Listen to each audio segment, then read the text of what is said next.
नमस्कार, आदाब, जय भीम। मैं नीलेश और आप देख रहे हैं राजधानी एक्सप्रेस 9। हमारे साथ हैं सूरज जायसवाल, जो बस्ती की हस्ती माने जाते हैं। आज वो भी मौजूद है 9 अक्टूबर को लखनऊ में मानवर साहब कांशीराम स्थल पर।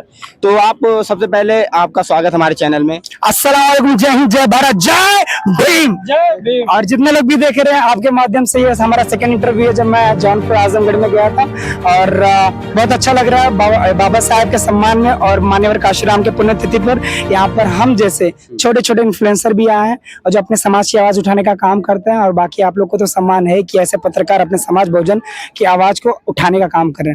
लगातार आप समाज की आवाज उठा रहे हैं, डांस एक्टिंग छोड़ के।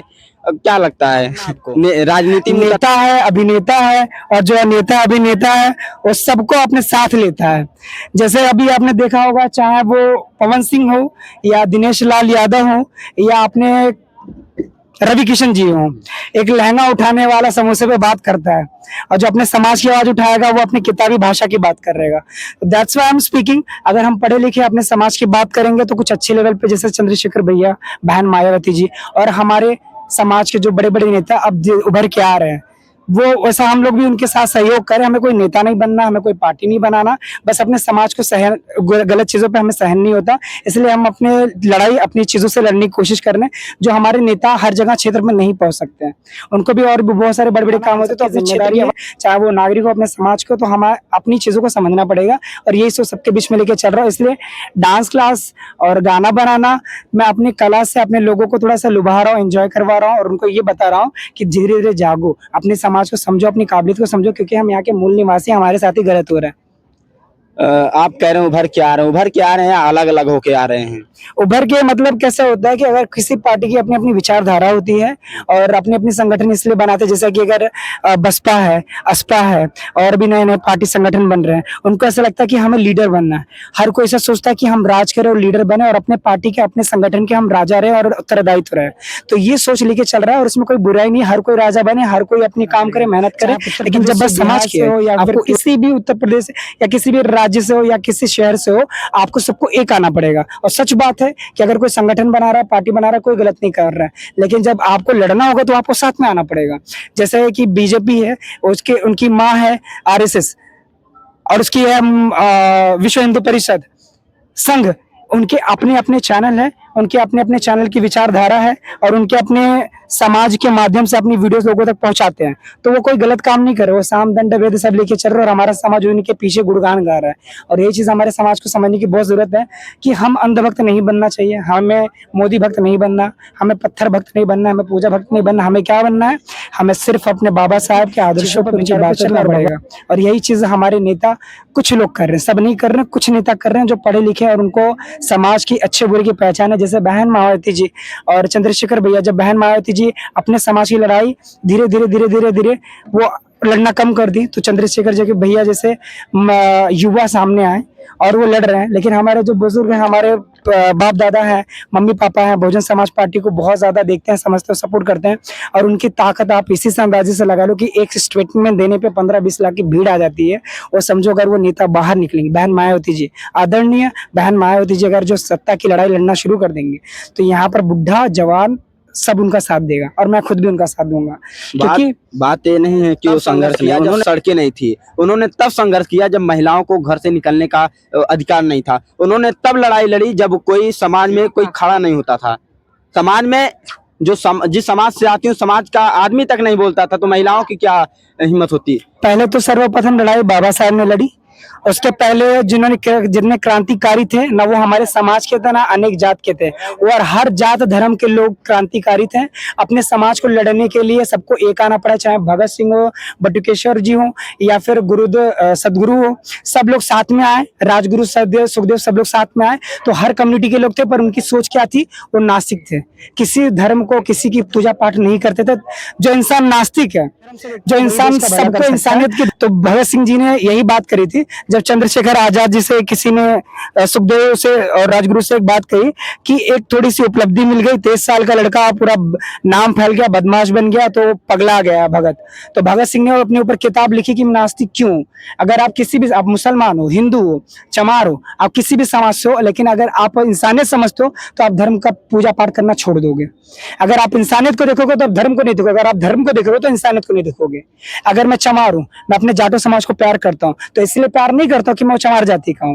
मैं अपने समाज को डांटने का भी काम करता हूँ, समझाने का भी काम करता हूँ, और हर जगह मेरे माँ बाप भी सही नहीं होते हैं, उनसे भी गलतियां होती हैं। वो बोले कि लड़ाई लड़ रहा है, जाके भाषण दे रहा है, हीरो बनना है, तो को मार दिया। अगर बहन मायावती जी और मान्यवर काशीराम जी और बाबा साहब नहीं खड़े होते तो तुम्हें तो पहले मार दिया गया था।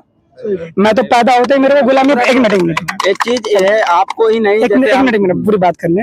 गुलामी पैदा होने से अच्छा मैंने अपनी माँ को बताया कि मुझे भूल जाओ, मुझे दान कर दो अपने समाज के नाम पे, शादी नहीं करूंगा, मेरे बच्चे होंगे, घर परिवार बसाऊंगा, खुश रहेंगे, वो बात की बात है। अभी मेरी जवानी है, मेरी जवानी मेरे समाज के काम है। जो जवानी अपने समाज के काम ना है, तो बूढ़ा होने के बाद अगर मैं करके बात करूंगा भाई के लिए तो उसकी बात है। तो ये बात है कि जवानी अगर अपने समाज, अपने लोगों के काम ना है, वो जवानी किसी काम का नहीं। और सिर्फ बात और जो भाषण करते हैं, हम खुलेआम बोलते हैं, मुझे बहुत बार मारा गया, हमारे ऊपर लाठी डंडे चले हैं, लेकिन मारा नहीं गया, हमने लड़ा गया। सिखाया कि जितने भी लड़के हमारे साथ फोटो वीडियो ले रहे हैं, हम कोई हीरो नहीं है, हम ना कोई एक्टर हैं बहुत बड़े हैं, हम एक गांव मोहल्ले देहात के लड़के हैं। जैसा ना अपने भाषा का हम प्रमोट करी थे, हम शर्माए इतने, अंग्रेजियों में बतियाए थे, लेकिन सब लोग को अपने समाज को, अपने जात को एक्सेप्ट करना पड़ेगा। सिर्फ चमार छुपाने से आपकी जात नहीं छुपेगी, आपको अपने समाज को सर्वश्रेष्ठ बनाना पड़ेगा। आप सबसे बड़े हो। मूल निवासी मतलब क्या है? ये हमारी जमीन है, हम यहीं पर पैदा हुए, और हमारे जमीन को, हमारे जगह को, हमारे व्यापार को हथियाया गया, और हम उनके नीचे गुलामी कर रहे हैं क्योंकि हमारे यहाँ पर दिमाग नहीं था। और उनको पता है कि सत्ता में बैठे हैं तो मैं मंदिर मस्जिद के नाम पे लड़ाएंगे, तुम्हें खाना देंगे, राशन देंगे, लेकिन शिक्षा से वंचित रखेंगे। क्योंकि अगर तुम पढ़े लिखोगे तो अपने हक की बात करोगे, तुम एक बागी बनोगे, और बागी बनना कोई गलत काम नहीं है। भगत सिंह भी बागी थे, आज उनके चरणों में जाके फूल और अर्पण कर रहे हैं। वीर सावरकर के बारे में जानते हैं, उनका आरएसएस पूजा गुणगान करते, उससे बड़ा दोगला भारत के लिए कोई था नहीं। हम भगत सिंह जी को बचा सकते थे, गांधी बचा सकते थे, लेकिन उनके लिए कभी भी कांग्रेस ने बात नहीं करा। ना मैं कांग्रेस की बात करूंगा, ना मैं समाजवादी की बात करूंगा, अपने समाज की बात करूंगा। जो हर पार्टी में जाते हो अपना ओहदा बनाने के लिए और 2 पैसे के लिए बिक जाते हो, तो मैं आज सोचने की जरूरत है कि आज वो वाहवाही करें, जिस पत्थर में खिला रहे हैं वही पत्थर आगे हंडी था, पीछे झाड़ू था, ये भूल जाते हैं, उनको दर्द अभी महसूस नहीं हो रहा है। हमारे ऊपर अंग्रेज राज करके गए 200 साल, 500 साल मुगल राज करके गए। उसके पहले राज कौन करता था? हमारे साथ अन्याय कौन करता था? आज बोले हिंदू राष्ट्र बताता, मैं खुला विरोध करता हूँ। हिंदू राष्ट्र कभी जिंदगी नहीं बना, किसका बाप नहीं बना सकता। इसलिए नहीं बना सकता क्योंकि हम जैसे लोग समझदार खड़े हैं, और समझदार इसलिए नहीं बोल रहे कि हम बहुत पढ़े लिखे, हमारे माँ बाप ने बहुत करोड़ रुपया दिया, हमें संविधान ने बड़ा बना। और जितने भी भाई यहाँ देखते हैं, मैं सबको आग्रह करता हूँ कि संविधान पढ़ना ही हमारा निवारण है। वो स्वतंत्र का अधिकार देगा, उसके बाद कानून पढ़िए। ये 2 अगर किताबें पढ़ लेंगे तो हम जैसे थोड़ा बहुत हम भी पढ़ रहे हैं, एजुकेशन बाबा साहब और भगत सिंह को मान रहे हैं, यही हमारा रास्ता है। नास्तिक बन के ही आप अपना रास्ता खोज सकते हो, आस्तिक बनोगे तो आपको बार बार हाथ जोड़ना और हाथ फैलाना पड़ेगा। जब इस हाथ से मैं खाना उठा के खाऊंगा नहीं तो उड़ के आएगा मेरे मुंह में, नहीं आएगा। तो ये चीज लोगों को समझना चाहिए। नास्तिक बनना कोई बुरी बात नहीं है। बाबा साहब ने बोला कि अभी हमारे प्रतिमा की पूजा पाठ मत करिए, हम करते हैं इसलिए क्योंकि हमने उनको अपना भगवान माना है। और अगर हम, मेरा भगवान भी मुझे बोलेगा मुझे मत माना लेंगे, क्योंकि हमारे पास पूजने लायक कोई और है ही नहीं। जो अगर इंसान है, जो इंसान अगर हमारे 2 बार नाश्ता करा देगा, 100 रुपए का, बोलेगा भैया बाग उठा के दे दो, हमें देना पड़ेगा। और जो इंसान हमें बिना बोले सब कुछ, अपना घर परिवार बच्चों को त्याग दे दिया, वो कितना बड़ा इंसान है हमारे लिए। तो उसके लिए अगर वो मेरे भगवान भी बोलेगा मुझे पूजा मत करो, उनकी बात भी नहीं माने, हम करेंगे, क्योंकि हमें भी चाहिए अपना अधिकार, हमें भी अपना भगवान चाहिए। तो हमारे भगवान बाबा साहब आपको बनना पड़ेगा, और बन गए हैं।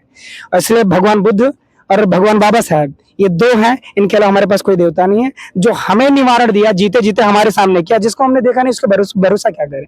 कुदरत है, हवा है, पानी है, वो कभी जात नहीं देखता। तो हम इंसान कैसे बोल देते हैं नीचे से चमार पैदा हुआ है, यहाँ से हम पैदा हुआ है, यहाँ से धनिया पुदीना अदरक पैदा हुआ है, तुम्हारे ये चीज है। सिर्फ हमारे पूरे देश में ही सिर्फ भगवान पैदा हुए हैं, अमेरिका लंदन में पैदा नहीं हुए, इसीलिए अमेरिका लंदन हमसे ऊपर चला गया है। और यहाँ पर हम लोग सिर्फ अगरबत्ती घुमाते रह गए, और आज भी घुमाते रहेंगे, जगह हम लोग के पास अकल नहीं आएगी। जो ST OBC माइनॉरिटी है वो सिर्फ पूजा पाठ के पीछे भाग रहे हैं। पूजा पाठ अपना निजी निजी फैसला है कि आप करना चाहते हो नहीं करना चाहते हो, लेकिन मैं ये बोलना चाहूंगा अगर आप काम नहीं करोगे, कदम नहीं बढ़ाओगे तो चीजें आपके पास चल के नहीं आएंगी।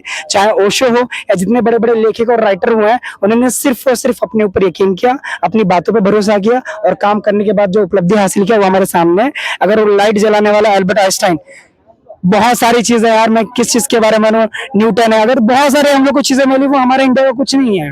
आर्यभट्ट ने सिर्फ जीरो दिया, उसी पर फूल छाप जैसे कौन आंबी का उसी पर छाती फुलाओ, लेकिन गरीबी में किस नंबर पे है? यहाँ पर कितने ऊपर पर व्यक्ति के ऊपर कर्जा है, जमीन किसके ऊपर बेची जा रही है, बिजली का क्या भाव चल रहा है, पानी कितने सस्ते में मिल रहा है, उसको पानी जो नॉर्मल फ्री होना चाहिए उसको बेचा जा रहा है। अमेरिका और लंदन में मैं पढ़ के आया, उसमें सिर्फ पता है क्या होता है, एजुकेशन फ्री में। हम लोग एजुकेशन से बच्चों को पढ़ाने के लिए 10 बार सोचना पड़ता है, जेब में हाथ मारना पड़ता है।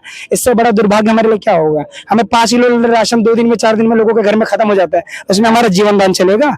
आज नहीं, बहुत पहले से राशन आता है, लेकिन हर जगह मोदी जी का फोटो, मोदी जी का चीज है, और मोदी जी अनपढ़, चौथी फेल, उनको कुछ नहीं पता है। अब मेरे ट्रम्प जब बोलता है, 1 मिनट, ट्रम्प जब बोलता है India is poor country, they cannot beat America anytime, तो वो बोलते हैं हाँ, जब आता नहीं गवार इंसान को तुम मंत्री बनाए हो, तो रिकॉर्डर के सामने आते हैं ना, बड़े सवाल जो यहाँ पर चाटुकारिता करने वाले पत्रकार हैं वो पूछेंगे मोदी जी आम चूसा थो कि काट के खाते हो, ये पूछेंगे। लेकिन मोदी जी क्या करते हैं उनको पता नहीं है, जीडीपी के बारे में क्या है, फुल फॉर्म नहीं पता है, वो हमारे देश को चला रहे हो। तो बताइए दुर्भाग्य कितना हमारा सीज है।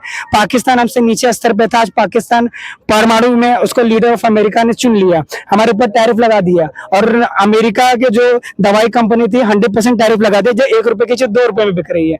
और राजस्थान में फेक दवा का मंत्री जो उनका बीजेपी का है, उनके बारे में पता नहीं, उनको बोलते हैं मंत्री, पता है क्या बोलता है, वो लड़की के पास जाते हैं, शिक्षा को प्रमोट कर रहे हैं, तो लड़की बोलती है sir I am in 10th standard, तो मंत्री जी बोलते हैं जो 2 से 3 करोड़ लोगों को 10वीं पढ़ना चाहिए था, तो लड़की बोली सर 10वीं को ही 10th बोलते हैं। अब बताइए हमारा भला कैसे होगा? अबे यही चीज है कि हम गाय को माता मानते हैं, हम भी माता मान रहे हैं, तो हमारी माता सड़क पे घूम रही है, हमारे पापा कहाँ गए? उनको बोलो संभालने के लिए। हर जगह देखो तो गाय भटकती आ रही है, लेकिन उनको सुधारने का। और सबसे नंबर 1 पे अगले महीने में गाय काटने वाली कंपनी हमारे गाजियाबाद में कंपनी, मैं बता देता हूँ, यहाँ पर सांसद हुए हैं अपने, यहाँ पर लोकुश तिवारी जी, 13,000 टन गाय कटता है, और भाजपा या विश्व हिंदू परिषद और आरएसएस ऑन रिकॉर्ड बोल रहा हूँ, किसी की औकात हो जाके वो गाय काटने वाली कंपनी, मैं तुम्हारे साथ खड़ा रहूंगा, जब मैं झंडा लेके आऊंगा, तुम्हारी औकात है, चलो हम चलते साथ में, लेकिन तुम्हें सिर्फ धंधा राजनीति के अलावा कुछ नहीं दिखता है, ये किसी समाज की नहीं है। और जो आज सिर्फ नेतागिरी करना चाहता है वो सिर्फ नहीं करेंगे, एसएससी भर्ती की बात नहीं करेंगे, पेपर लीक के मामले 15-20 साल से चल रहा है। यहाँ पर एक बच्चा अगर पेपर की तैयारी करता है 5 साल 10 साल देता है, उसके बाद भी नंबर नहीं आता, वैकेंसी निकालेंगे, हमारी सरकार क्या करती है मैं आपको बताता हूँ। ये क्लिप अलग से डालना, मुझे कोलैब करके डालना। हमारी सरकार क्या करती है, 5 लाख अगर नौकरी निकाली, जैसे उत्तर प्रदेश बिहार हुआ, पुलिस की भर्ती मैंने निकाल दी, अब पुलिस की भर्ती का न्यूज में पेपर भरने के लिए पैसा भरो, 5 साल तैयारी करो, और 5 साल तैयारी करने के बाद क्या होता है, जो इंस्टीट्यूशन और ट्यूशन वाले होते हैं, पैसा भरने के बाद में क्या होता है, पेपर लीक करवा देते हैं 50-50 हजार रुपए में। उसके बाद में पेपर लीक होने के बाद में सारा मामला खराब हो जाता है, और हम लोग फिर से पेपर लीक का मामला करवाते हैं। एक तरफ लड़का जवान हो रहा है, बुढ़ा हो रहा है, कि जो बोलते हैं ना, अगर कोई बोलेगा लड़के को रिश्ता देखने वीर का निकाला है, उसमें बोलेंगे कि भैया क्या करते हो, बोले कि बाप कमा रहा है, बच्चा 4 साल में रिटायर हो गया है, और क्या करेंगे, काम करेंगे, हमारे पास नौकरी कुछ नहीं है।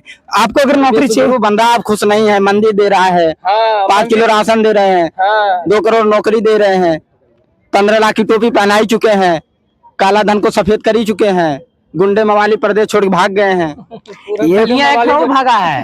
देखेंगे नहीं देखे। कैसे मीडिया वाले यार, वो बीजेपी वाले हैं क्या? बीजेपी वाले। भाई बताइए, इसका जवाब दीजिए। बीजेपी वाले नहीं हाँ है। तो ये बताइए, ये जो अभी नीरव मोदी पैसा लेके भागे थे, वो कल थोड़ी भागा है भाई, पहले बात पूरा खत्म करने देंगे उनका, सलो कल का 13,000 करोड़ माफ करवा ली, उनका चाचा भतीजा चलता रहेगा। नहीं, अभी जितना भी हमारे पास उनका घर का पैसा था भैया, आम जनता का था ना। सुनिए, जनता चाहे कुछ भी कर सकती है, पर पता है जनता को रोका जा रहा है। अभी जब मामला, 1 मिनट, जब मामला अभी हाईलाइट हुआ था, एसएससी पेपर लीक का मामला, वोट चोरी का मामला लीक हुआ था, मैं भी सोच रहा था यार, मैं अपने दोस्तों से पूछता था कि तूने वोट दिया, तो बोलता नहीं यार, वो साले को वोट कौन देगा। तो उसके बाद में बोल रहा है वो सत्ता में कैसे आ रहा है। तो उसके बाद में जब पेपर लीक के मामले सामने आए, वोट चोरी का मुद्दा आया, तो एक आर्टिस्टिक कार्ड होता है, डिजिटल कार्ड होता है, जैसे कि आपने चत और पत भी देख लीजिए। जैसे 1 रुपया आपने देखा अशोक सम्राट का, पीछे जो नंबर छपा उसका, तो एक वोटर कार्ड ही डिजिटल होता है, उसमें 10-10 हजार वोट दे सकते हैं। तो सीधा बिहार में जनता में आपके सांसद क्या बोलते हैं, बिहार वालों में तुम्हारा वोट नहीं चाहिए। हर समाज पार्टी क्या बोलती है, आप हाथी दबाइए, साइकिल दबाइए, पंजा दबाइए। बीजेपी बोलता है आप कुछ भी दबाओ, हमरे आई, क्योंकि पता है क्या होता है वो